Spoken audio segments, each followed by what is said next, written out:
마가복음 강의 42번째 시간인데요. 주가 쓰시겠다 하라라는 제목으로 하나님 말씀을 함께 나누겠습니다.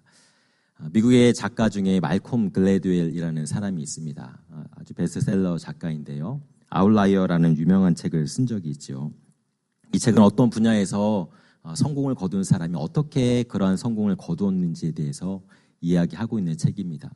성공의 수많은 요건들, 요인들이 있지만 이 책에서 한 가지 요인을 꼽고 있는데 그것은 좋은 시기를 만나야 된다, 좋은 때를 만나야 된다 하는 것입니다.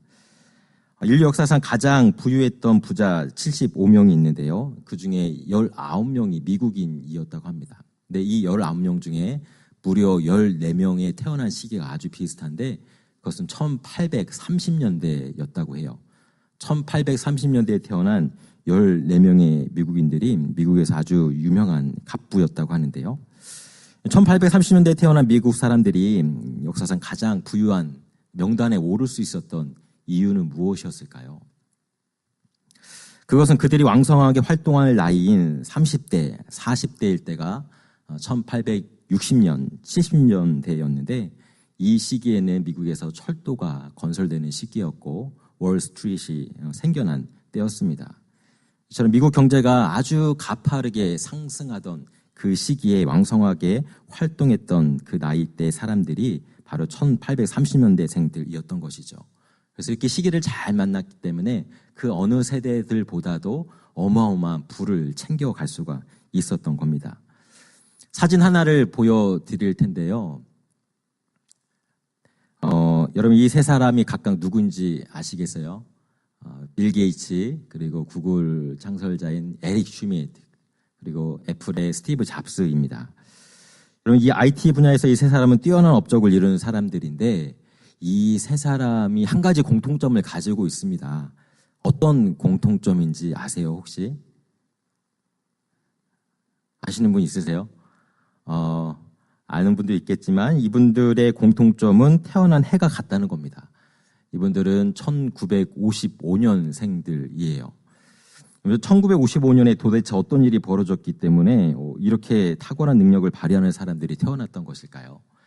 1955년이 중요한 것이 아니라 이들이 20살이 되었을 때인 1975년이 중요한 때인데요. 이 1975년부터 개인용 컴퓨터, PC가 대량으로 생산되던 그런 시기였습니다. 이들은 좀 더 이른 세대나 좀 더 후대 세대보다 컴퓨터를 더 일찍 많이 만질 수 있는 기회를 얻었고 그래서 컴퓨터에 더 익숙해질 수가 있었던 것이죠. 그래서 1955년에 출생한 이들은 다른 사람들보다도 먼저 이 IT 분야를 선점할 수가 있었고 그 분야에서 탁월한 성공을 거둬낼 수가 있었던 것입니다. 이것은 단지 경제 분야에만 해당되는 것은 아닙니다. 스포츠, 정치, 군사, 문화, 사회의 모든 영역에서 나타나는 현상들이지요. 이처럼 역사적으로 뛰어난 족적을 남긴 사람들을 보면은 그들의 성공은 단지 그 개인이 가지고 있던 능력만으로는 설명이 불가능한 경우가 너무나도 많이 있습니다. 물론 개인의 능력이 당연히 필요하겠지만 그 능력과 더불어 그들이 성공하기에 필요한 시기, 기회, 이 모든 것들을 한꺼번에 잘 만났기 때문에 이렇게 성공을 거둘 수가 있었던 것이지요. 그렇기 때문에 이 말콤 글래드웰은 살아가면서 시기, 때, 타이밍을 제대로 잡는 것이 성공하는 데 굉장히 중요한 요소다라는 이야기를 하곤 합니다. 여러분은 내가 왜 지금 여기에서 살고 있는지에 대해서 한번 물어본 적이 있습니까? 고민을 해본 적이 있습니까? 왜 우리는 2019년에 전 세계 수많은 지역들 중에서 이 샌프란시스코에 살고 있는 것일까요? 우리 중 많은 사람들은 이 질문에 대해서 정확하게 답을 할 수 없을지 모르겠습니다. 하지만 우리 신앙인들에게 있어서 한 가지 분명한 것이 있습니다. 그것은 우리가 지금 여기에 살아가는 것은 분명한 하나님의 선하신 계획과 목적 때문이라는 사실입니다. 다시 말해서 하나님께서 우리를 지금 여기에서 사용하시기 위해서 우리를 이곳에 지금 보내셨다는 그 말씀입니다. 우리는 하나님이 나를 향한 목적과 계획이 있음을 분명히 기억하면서 살아갈 수 있어야 됩니다. 그래야만 우리들에게 주어진 이 한 번뿐인 인생을 허투루 무의미하게 살아가는 것이 아니라 좀 더 의미 있고 좀 더 가치 있게 살아갈 수가 있기 때문에 그렇습니다. 우리는 오늘 마가복음의 마지막 부부인 세 번째 막에 다다랐습니다. 이 세 번째 막인 마가복음 11장부터 16장까지는 이 땅에서 공생의 사역을 감당하던 예수님의 마지막 일주일 모습을 그리고 있는 그런 부분입니다. 오늘 본문은 예수님이 예루살렘 성전에 들어가시는 그 장면이 나타나고 있습니다.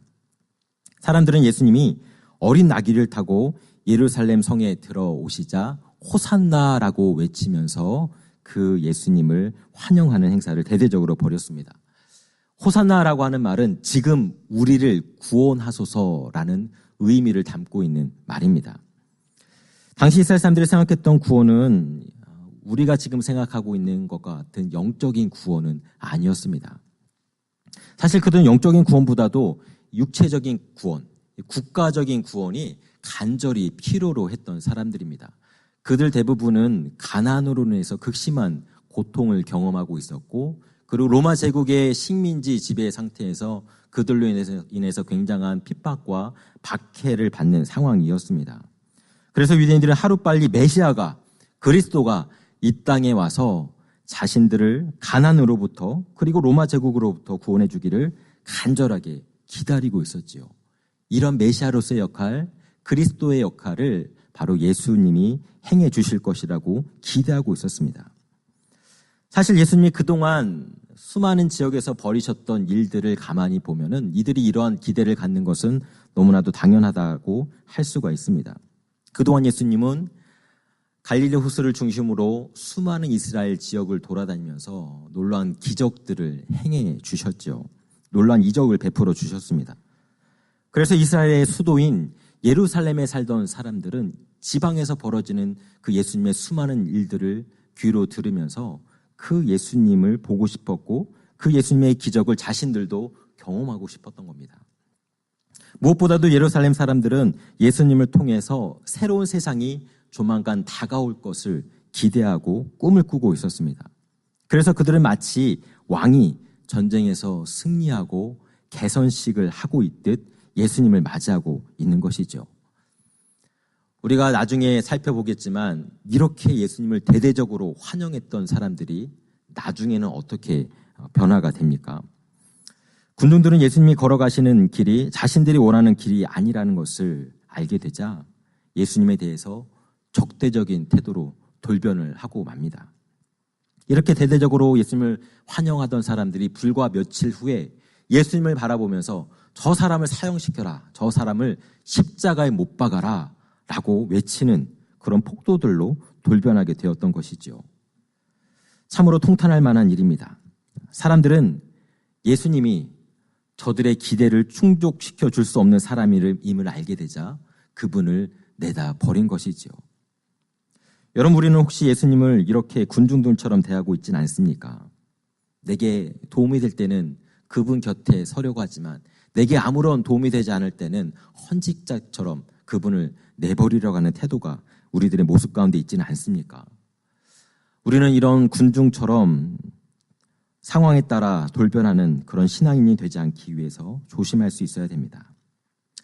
그런데 예수님이 예루살렘에 들어오실 때 한 가지 굉장히 특이한 장면이 나타납니다. 예수님 언제나 여행을 하실 때면 자신의 튼튼한 다리를 이용해서 걸어 다니셨습니다. 갈릴리 호수와 같은 그런 물가를 건널 때 배를 이용하셨던 것을 제외하고는 늘 뚜벅이 생활을 하셨습니다. 그런데 오늘 예수님은 갑자기 어린 나귀를 타고 예루살렘 성에 들어가고 있습니다. 이것은 예수님의 의도적인 행동이었습니다.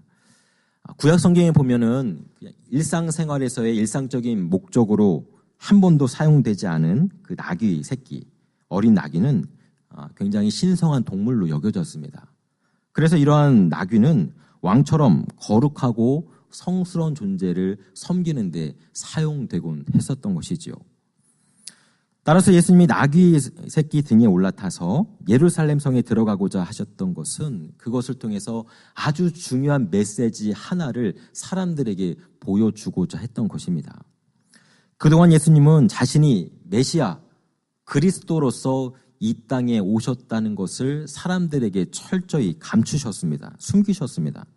그래서 병든 자를 고치고 귀신 들린 사람들을 치유해 주는 일을 하시면서 늘 그들에게 말씀하시기를 잠잠하라, 조용하라. 이 사실을 다른 사람들에게 알리지 말라라고 명령하셨던 것이죠. 아직은 때가 되지 않았기 때문에 자신의 정체성을 공개적으로 사람들에게 드러내 보일 수가 없었던 겁니다. 하지만 오늘 예수님은 나귀의 등에 타고 예루살렘 성에 들어오셨습니다. 그것을 통해서 자신의 정체성을 공개적으로 사람들에게 드러내 보이고 있는 것이죠. 이제 예수님은 나귀를 타고 들어오시는 그 장면을 통해서 자신이 하나님께서 보내신 메시아, 그리스도라고 하는 것을 사람들에게 보여주고자 했던 겁니다. 그런데 예수님이 추구하시는 메시아는 사람들 위에 군림하고 통치하고 사람들을 다스리는 그런 종류의 메시아가 아니었습니다. 그와는 반대로 겸손의 메시아, 순종의 메시아, 섬김의 메시아, 희생의 메시아였습니다. 그랬기 때문에 예수님은 말처럼 위풍당당한 동물을 타고 예루살렘 성에 들어왔던 것이 아니라 어린 나귀와 같이 볼품없고 초라한 동물을 타고 예루살렘에 들어가셨던 겁니다. 이러한 상징성을 보여주기 위해서 예수님은 어린 나귀를 타고 예루살렘에 입성하는 것이 무척이나 중요한 일이었습니다. 그런데 문제는 도대체 이런 나귀를 어디서 구할 수 있는 것일까요? 예수님은 어린 나귀를 구하기 위해서 제자들을 어느 집으로 보내셨죠. 그러면서 그들에게 어떻게 남의 집에 묶여있는 그 나귀를 데리고 올 수 있는지 그 방법을 가르쳐 줍니다. 3절에서 예수님이 이렇게 말씀하고 있죠. 만일 누가 너희에게 왜 이렇게 하느냐 묻거든 주가 쓰시겠다 하라. 그리하면 즉시 이르러 보내리라 하시니.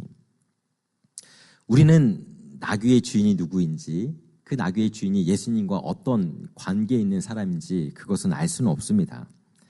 하지만 한 가지 알 수 있는 사실, 추측할 수 있는 사실은 이 나귀의 주인은 예수님을 섬기기 원하는 사람이었고 예수님께 기꺼이 나의 것을 드리고자 하는, 또 예수님의 말씀에 순종하고자 하는 사람이었다는 것입니다. 그래서 이 나귀의 주인은 예수님의 제자들이 찾아와서 당신의 나귀를 주께서 쓰시겠다고 합니다 라는 이야기를 들었을 때 순순히 자신의 것을 드릴 수가 있었던 겁니다. 예수님은 나귀 주인의 그 헌신을 통해서 나귀를 타고 예루살렘 성 안에 들어갈 수가 있었고 그 성 안에서 메시아로서의 마지막 사명을 감당할 수가 있었던 겁니다. 여러분, 우리들 모두는 이 세상에서 누군가를 위해서 쓰임을 받는 존재들이지요. 회사원들은 회사를 위해서 쓰임을 받고 또 자영업을 하는 사람들은 자신의 고객들을 위해서 쓰임을 받습니다. 우리 어머니들은 남편과 자녀들, 가족들을 위해서 쓰임을 받고 있지요. 이처럼 우리들은 모두 각자의 삶의 자리에서 다른 누군가를 위해서, 무언가를 위해서 쓰임을 받는 인생을 살아가고 있습니다. 모두 다 의미 있고 필요한 쓰임이고 중요한 쓰임입니다. 하지만 이 세상에서 가장 귀하고 아름다운 쓰임은 어떤 쓰임일까요? 그것은 이 우주 만물의 주인이시며 우리의 삶의 주인이신 하나님께 쓰임을 받는 것입니다. 이사야서 64장의 말씀에 이렇게 기록되어 있습니다. 여호와여, 주는 우리 아버지시니이다. 우리는 진흙이요 주는 토기장이시니 우리는 다 주의 손으로 지으신 것이라. 우리는 진흙이고 하나님은 토기장이라고 하십니다. 하나님께서 우리를 이 시대에 여기에 이 모양 이 모습으로 살아가도록 하는 데는 하나님이 가지고 계신 특별한 계획과 섭리 속에서 이루어진 일이라는 말씀인 것이지요. 그렇기 때문에 우리가 온 우주 만물의 주인이시며 우리의 인생의 주인이신 하나님께 붙들리고 그분께 쓰임을 받을 수 있을 때 그 인생이 바로 참으로 복된 인생이요 가장 아름다운 인생이라고 말할 수가 있습니다. 오늘 본문의 나귀 주인이 주가 쓰시겠다라는 말을 들었을 때 군말 없이 자신의 어린 나귀, 그 귀한 나귀를 드릴 수 있었던 이유가 바로 여기 있는 것이지요. 그는 자신의 소유물이 주님을 위해서 쓰임받는다는 사실이 얼마나 귀하고 감사한 일인지 알고 있었기 때문입니다. 예수님을 위해서, 메시아를 위해서, 그리스도를 위해서 자신의 삶이, 자신의 소유가 그 귀한 사역의 일부가 된다는 것에 감사했던 것이고, 그랬기 때문에 아낌없이 자신의 것을 주님께 헌신할 수 있었던 겁니다. 베다니에 마리아라는 여인이 있지요. 그녀의 오빠는 나사로였는데 이 나사로는 예수님에 의해서 죽었다가 살아나지 않았습니까? 오늘날 예수님의 십자가 죽음이 가까이 다가왔을 때 이 마리아는 무려 300데나리온의 가치가 나가는 향유옥합을 예수님 발 앞에 깨뜨려서 뿌렸습니다. 돈이 인생에서 가장 중요한 사람은 그들이 보기에는 이 마리아의 행동은 아주 쓸데없이 돈을 낭비해버리는 그런 행동이라고 할 수가 있습니다. 바로 이 장면을 지켜본 가룟 유다가 그런 생각을 가지고 있었지요. 그래서 마리아에게 이 귀한 것을 왜 이렇게 쓸데없이 낭비해버리느냐고 꾸짖었던 것입니다. 그런데 마리아가 노동자 1년치 연봉에 해당하는 이 300데나리온이나 되는 값비싼 향유값을 예수님 발 앞에 깨뜨렸던 이유가 무엇입니까? 왜 마리아는 이 값진 향유값을 예수님께 드렸던 겁니까? 그것은 내가 가진 것을 주님을 위해서 쓰임받는다는 것은 그 무엇과도 비교할 수 없는 큰 영광이요, 기쁨이요, 감사한 일이라는 사실을 그녀가 알았기 때문입니다. 물론 그녀의 행동은 낭비일 수 있습니다. 쓸데없는 낭비처럼 보일 수 있습니다. 하지만 그것은 결코 무의미한 낭비가 아니었다는 겁니다. 그녀의 행위는 예수님의 죽음을 준비하는 메시아의 사명을 완성하는 거룩한 낭비였던 것이지요. 마리아는 그러한 거룩한 낭비를 통해서 예수님의 죽음을 준비하는 일에 귀하게 쓰임받을 수 있었던 것입니다. 지금부터 2700년 전 남유다에 이사야 선지자가 살고 있었습니다. 그는 남유다가 멸망하기 직전 하나님의 선지자로 부름을 받은 사람이죠. 당시 남유다에 살고 있던 사람들은 부패와 타락 속에서 삶을 살아갔었습니다. 어느 누구도 하나님을 제대로 섬기는 사람 없었고 오직 우상 숭배에만 열을 올리고 있던 사람들이었습니다. 그들은 하나님의 말씀을 실천하는 일에 게을렀고 오직 이 세상에서 주는 즐거움과 쾌락, 향락, 풍요만을 쫓는 삶을 살고 있었습니다. 이렇게 암울하고 어두운 시대에 하나님은 이사야를 하나님의 종으로 부르시지요. 이사야서 6장 8절의 말씀입니다. 내가 또 주의 목소리를 들은즉 이르시되 내가 누구를 보내며 누가 우리를 위하여 갈고 그때 내가 가로되 내가 여기 있나이다 나를 보내소서. 내가 여기 있나이다 나를 보내소서. 여러분, 세상이 어둡고 컴컴할 때 하나님의 말씀을 대언하는 종으로 살아간다는 것은 그리 유쾌한 일은 아닙니다. 사람들의 잘못을 지적하고 회개를 종용하고 사람들이 올바로 삶을 살아가도록 권면하는 일은 쉬운 일이 아니죠. 수많은 반발과 수많은 도전에 직면해야만 하는 그런 일입니다. 그런데 하나님은 이사야가 바로 그런 일을 감당하기를 원하셨습니다. 그래서 하나님께서 이사야에게 내가 너의 인생을 쓰고 싶다. 내가 너의 인생을 사용하고 싶다. 나를 위해서 헌신해 줄 수 있겠니? 라고 물어보셨던 것이죠. 그때 이사야의 반응 어땠습니까? 그는 당당히 말합니다. 주님, 내가 여기 있습니다. 나를 써 주소서. 나를 보내소서. 이사야는 주께서 쓰시겠다라는 말을 들었을 때 주저하지 않고 그 부르심에 응답했던 사람입니다. 그래서 그는 하나님을 위한 인생을 살아가게 되었던 것이지요. 이사야는 반대로 하나님으로부터 쓰임 받기를 거부했던 하나님의 종도 있었습니다. 바로 요나 선지자이지요. 요나는 이스라엘을 핍박하던 나라였던 아수르의 수도 니느웨에 가서 회개의 복음을, 회개의 말씀을 선포하라는 그런 명령을 받았습니다. 하지만 그는 이스라엘과 원수의 나라인 그 아수르에 가서 하나님의 말씀을 전파하고 싶은 생각, 마음은 죽어도 없었습니다. 그래서 그는 니느웨와 정반대에 있는 다시스를 향하는 배를 타고서 도망치게 되죠. 여러분, 하지만 하나님은 하나님이 쓰시기로 작정한 사람은 끝까지 날아다니십니다. 요나가 배를 타고 다시스로 도망하자 하나님은 그 배가 가는 바다 위에서 풍랑을 일으키십니다. 요나가 좋은 말로 할 때는 정신을 못 차리니까 고난을 허락하셔서 그 고난을 통해서 하나님의 뜻을 하나님의 메시지를 깨달을 수 있도록 하셨던 것이지요. 이로 인해 하나님을 피해 도망 다니던 요나는 물론 아무 잘못도 없는 배에 함께 타고 있던 사람들도 덩달아서 이 고난 속에 빠지게 됩니다. 결국 요나는 이 하나님께 항복하고 말았습니다. 그리고 마지못해 니느웨로 가서 그곳에서 하기 싫은 일을 감당했습니다.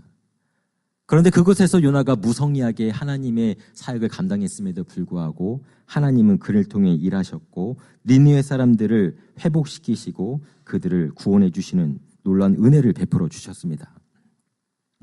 여러분, 하나님의 부르심을 거부했던 요나의 인생은 참으로 피곤하고 또 재미없는 인생이었습니다. 여러분 어떻습니까? 이사야처럼 하나님의 부르심에 기쁨으로 감사함으로 순종하며 살겠습니까? 아니면 요나처럼 이리저리 피하면서 인생을 살아가겠습니까? 이리저리 피하다가 요나처럼 얻어맞고 힘들게 억지로 부르심에 감당하는 삶은 결코 복된 삶이라 말할 수 없을 것입니다. 목사는 교회를 섬기도록 부르심을 받은 사람이고 성도들은 세상을 섬기도록 부르심을 받은 사람들입니다.